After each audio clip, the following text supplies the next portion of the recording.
everybody, this is Eric Worre, and thanks for checking out the 7 essential skills for the network marketing professional.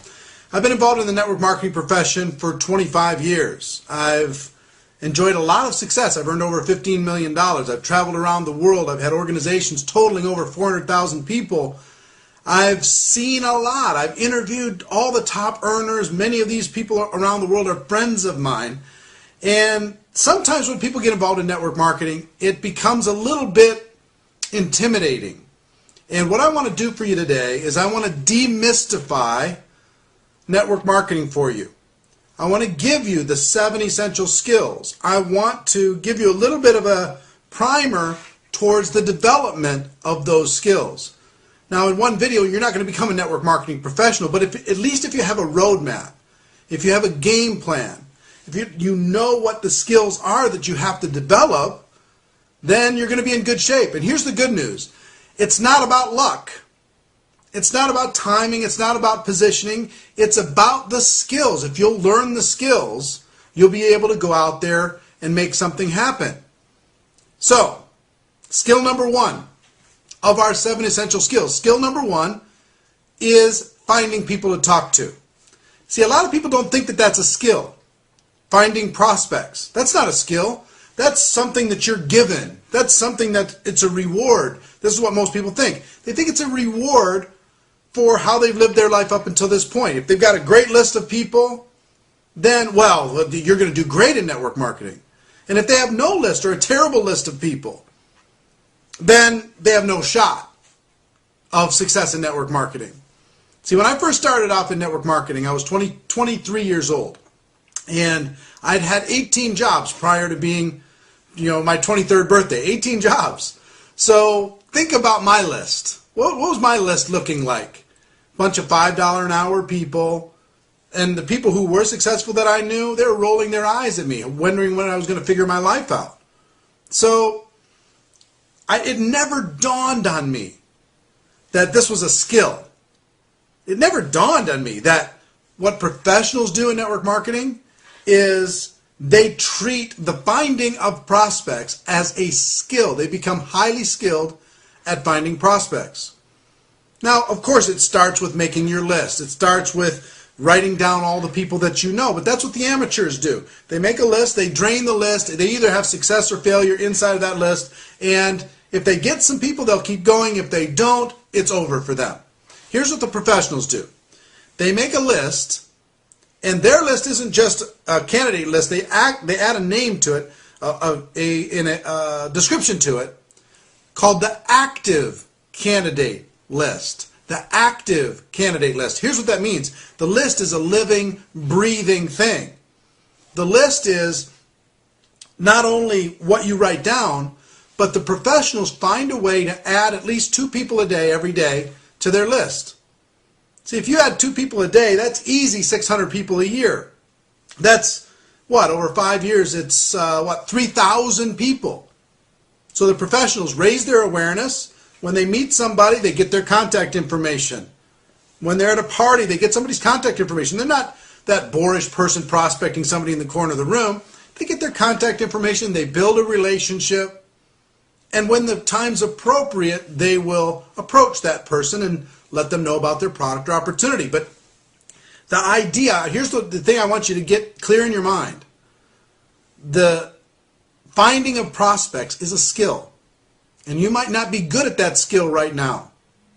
But you can become good at that skill. I became good at that skill. We have technology today that's opening up doors like crazy to be able to expand our list, build relationships with the people on that list, build trust, and when the time's appropriate, share what we have for those people. So, first essential skill, not luck, not, good fortune, is finding good prospects to share your product or your opportunity. That's skill number 1. Skill number 2 is inviting those people. Now this is a big one. This one takes some time, it takes some practice. And the professionals, what they learn to do is invite people in such a way that they're totally comfortable and flattered, and it's a very pleasant experience. What the amateurs do is they invite people in such a way that makes people run the other way. Hey, I got this great opportunity, you'd be great at this. And they grab them by the lapels and they say, hey, you got to check this out. You'd be amazing. You'd be unbelievable. I'm, la, la, la, la, and they run off at the mouth. What the professionals learn to do is when they identify somebody they want to share their product or their opportunity with, they invite them professionally. They invite them in such a way that it is not pushy. There's still urgency and excitement, but it's not pushy. It's not scary. It's not intimidating. It's friendly. You're helping someone potentially find a solution that might work in their life. See, I teach a whole series on this, the inviting, because it's so important. If you don't figure this inviting thing out, it's going to be really challenging. So make a commitment today to learn what you need to learn when it comes to inviting. I'll give you a few tips. Tip number 1 is to start every invitation with some urgency. Let people know that you don't have a lot of time. Listen, I'm running out the door, don't have a lot of time, I'm moving, I'm going, but I'm glad I caught you. Do you have a minute? See, if you start every conversation with a little bit of urgency, what's going to end up happening is people become attracted to urgency. If you act like you have all the time in the world, it's going to be a challenging invitation. So start every invitation with urgency, number 1. Number 2, after you've implanted the urgency in the invitation, the next most important thing is you need to compliment your prospect.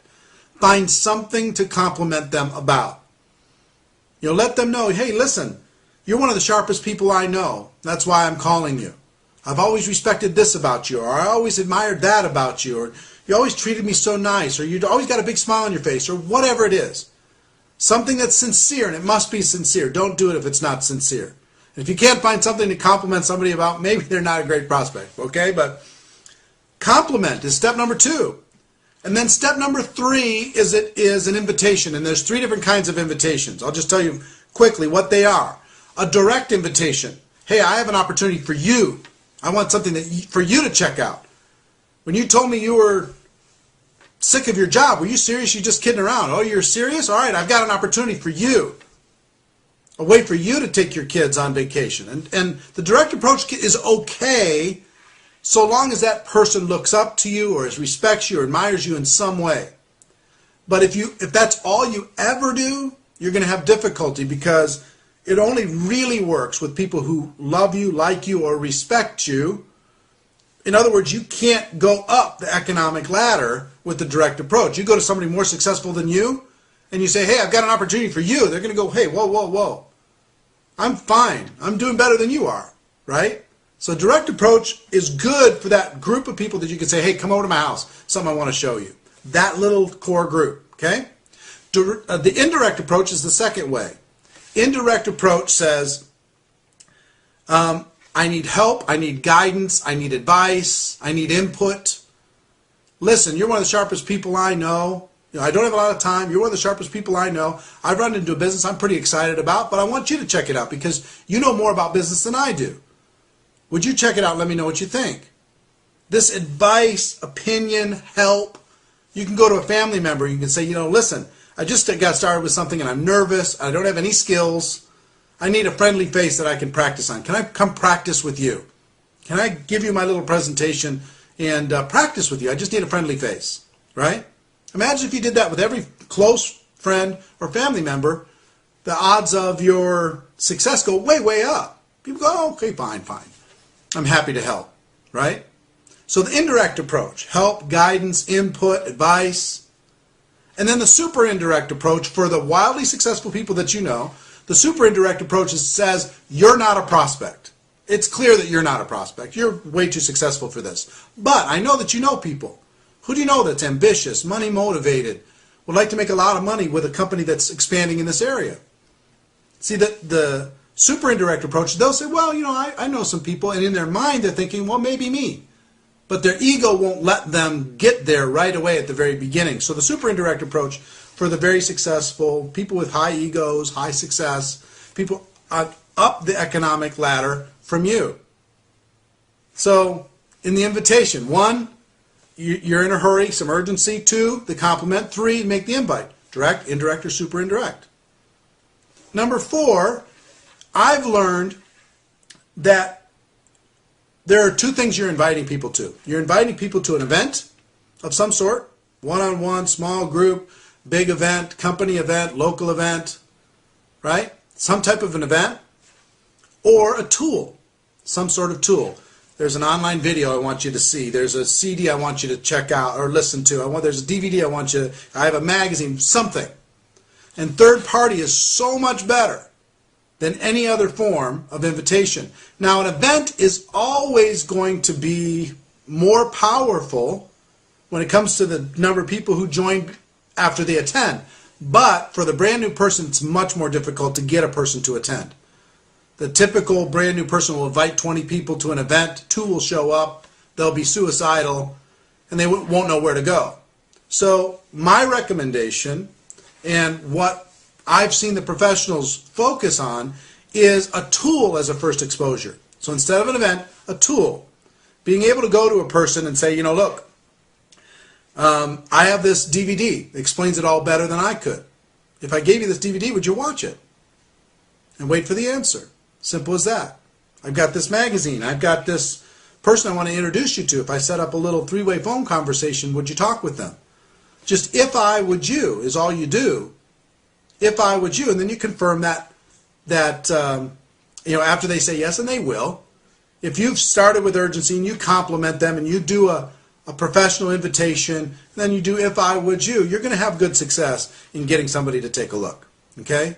There's more to it than that, but at least understand the fundamental skill of inviting is crucial. You have to focus on becoming world class at that skill before you go anyplace else.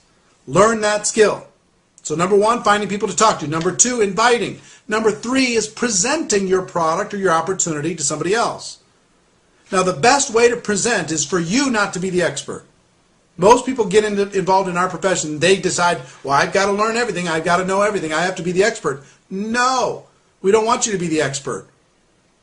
We want you to be introducing your prospect to somebody at an event.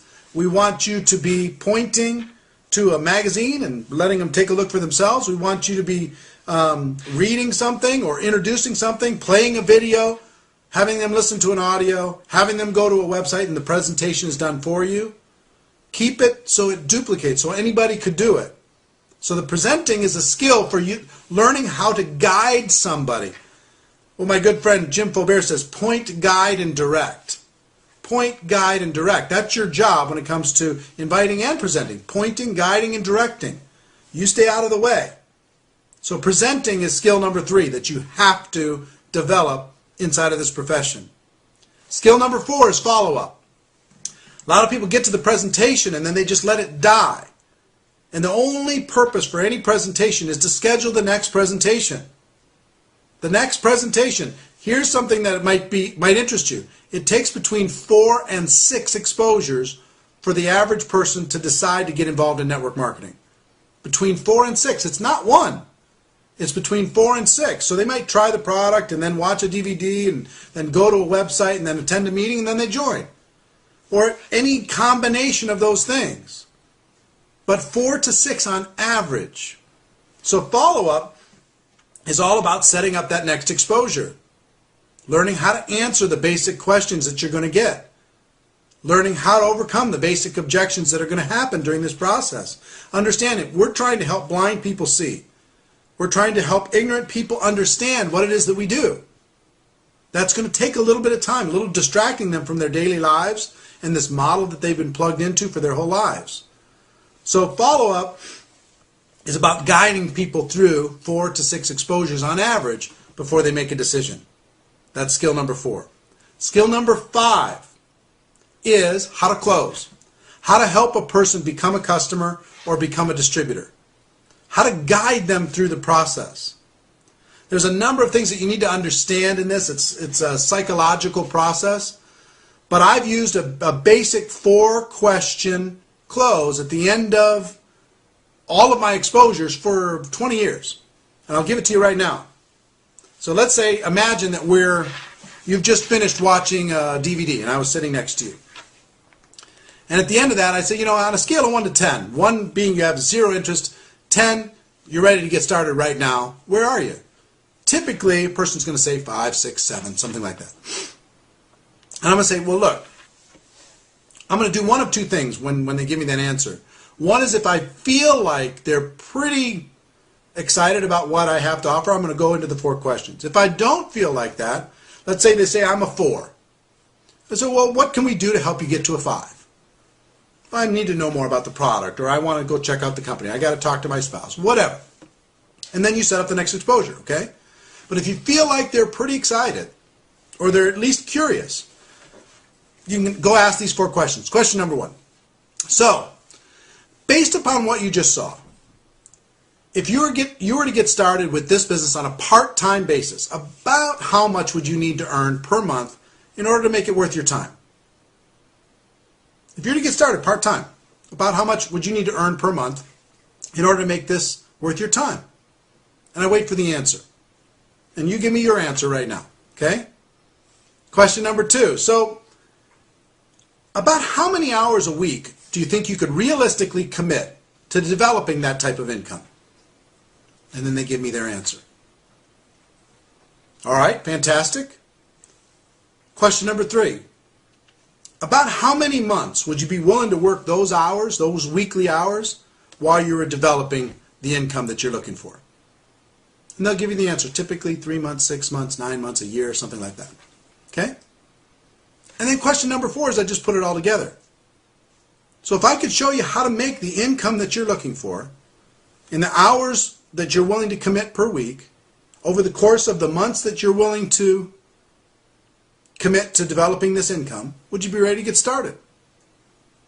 And all you're doing is you're repeating back to them exactly what they're looking for.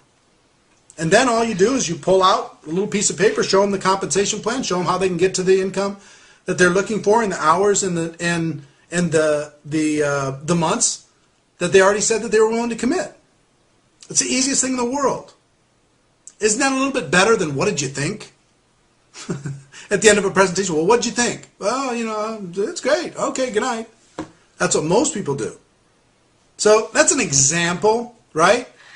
But imagine if you just did what I just described to you with every single prospect that you ever showed your opportunity from day one.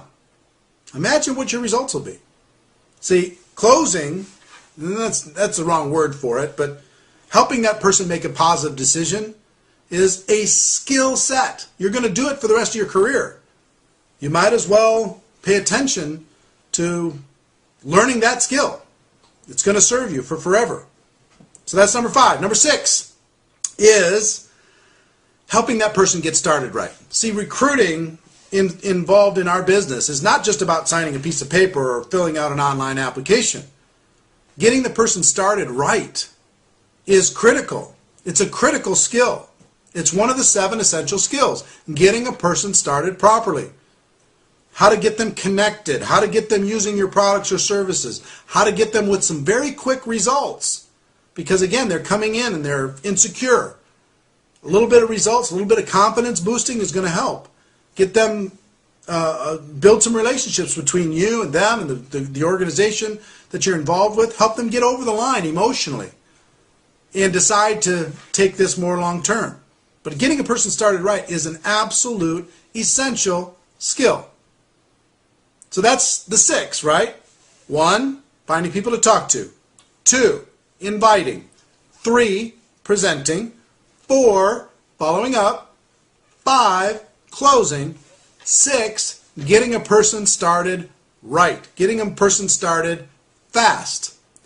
And number 7 skill is how to build for events. And it's what most people do is they invite to events. What the professionals do, what the people who make a living in network marketing do, is they build huge pushes and huge promotions from event to event to event. They learn the skill of getting people to attend events, getting butts in seats, getting people to see the bigger opportunity, see an event does what you can't do. They might argue with you, but they're not going to argue with the event. There's so much social proof. There's so much belief building. There's so much trust building. There's so much education. There's so much enthusiasm. So many examples of other people succeeding. Getting people to attend events is vital. It is crucial. And it's a skill set. It's not something that just somebody figured out how to do. I had to develop the skill of getting people to attend events. And I found when I did that, it made everything else easy. Until I did that, everything else was hard. So, I hope this demystified it a little bit for you. If you understand, okay, there's just 7.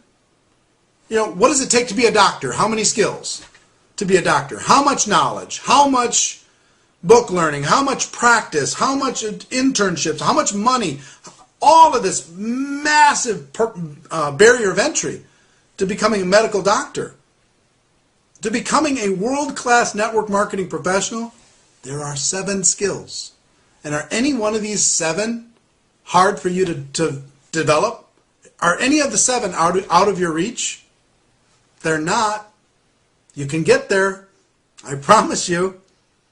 And when you get there, here's the great thing. The thing that I like more than anything else is I know these 7 skills. And I'm sure there's 7 skills in many other professions, but there's no cap to the amount of money that you can make with these 7 skills in network marketing. There's no cap.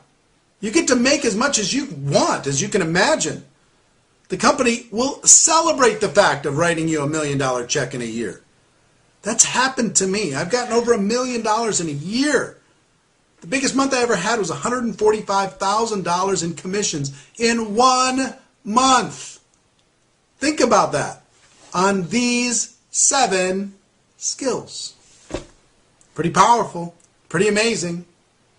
So I hope you got value for this. And I do want to give you one other thing.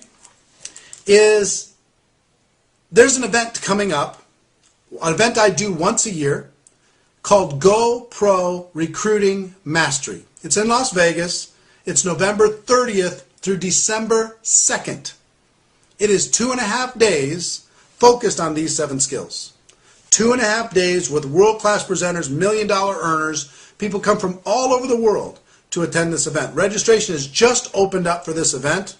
You can get wild early bird prices to be able to register. If you can find a way to get to Vegas and we can meet face to face, I'd be happy to go through. Imagine instead of taking this short amount of time that we had, we could take 21 hours together and you can get these 7 skills locked down over the course of a weekend.